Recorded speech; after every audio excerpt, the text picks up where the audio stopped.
A freelance writer's career obliges him to accept, or more often solicit, assignments from as wide a range of periodicals as will help him pay his rent.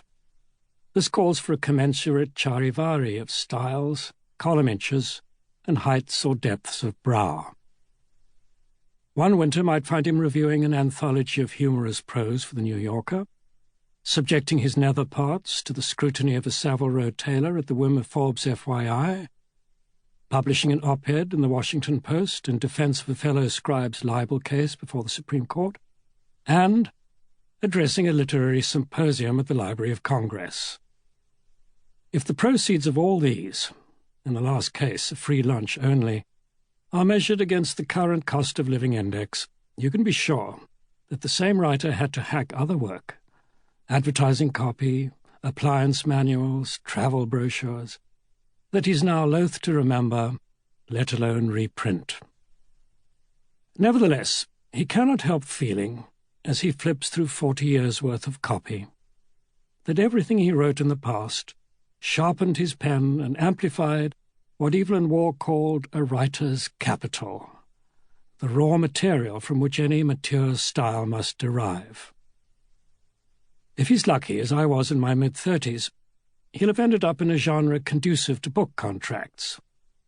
Thanks to the biographical appeal of Theodore Roosevelt, Ronald Reagan, Ludwig van Beethoven, and my present subject, Thomas Edison, I no longer have to depend on the kindness of strange editors.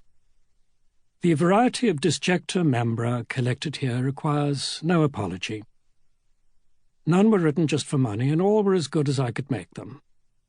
I've always believed that a professional writer should be able to produce on demand poems, pamphlets, screenplays, reviews, translations, monographs, bawdy lyrics, and whatever other commissions may challenge him. He must labour as hard on a sympathy letter as on an op-ed article or the opening page of a novel. It's common for essay collections to be arranged thematically, sometimes with a final miscellany, like the one in my old Collins Keats anthology, charmingly entitled Reflective, Occasional, and Humorous.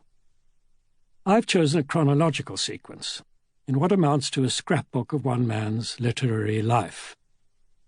If sequitur-minded listeners are disconcerted to hear an interview with Nadine Gordimer, followed by a profile of an obscure American painter, or an essay on punctuation sandwiched between a tribute to Ronald Reagan and a literary portrait of my wife, I hope that others may find the clash of subject matter agreeable, and possibly stimulating, should the roving eye encourage excursions back and forth. The initial essay from 1972 is the first piece I hope to see in print, a desire ungratified till 2012. The three that follow were written at various times but are grouped together for autobiographical background. All the rest, beginning with A Ghostly Tour with T.R., appear in order of composition. 4 didn't run for sundry reasons.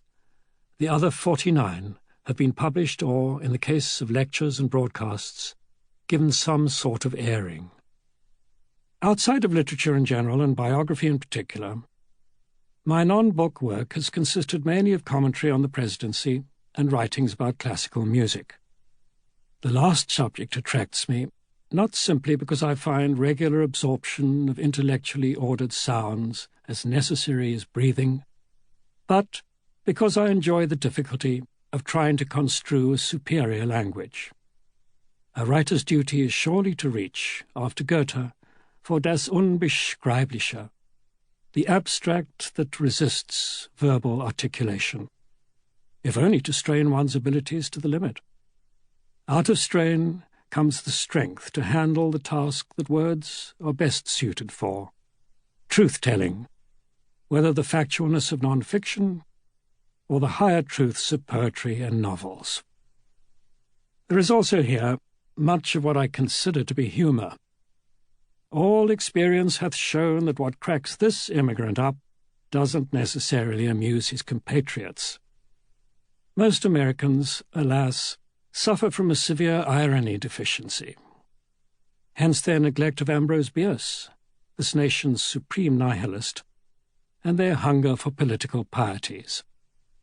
I suppose it's a consequence of the New World spirit of optimism, the willingness of the heart that Scott Fitzgerald rightly praised. The Old World's tendency to mock and disbelieve is not defensible, but I'm afraid that having to listen to the King's Speech every Christmas when I was a boy infused me with a satiric sense that I cannot shake.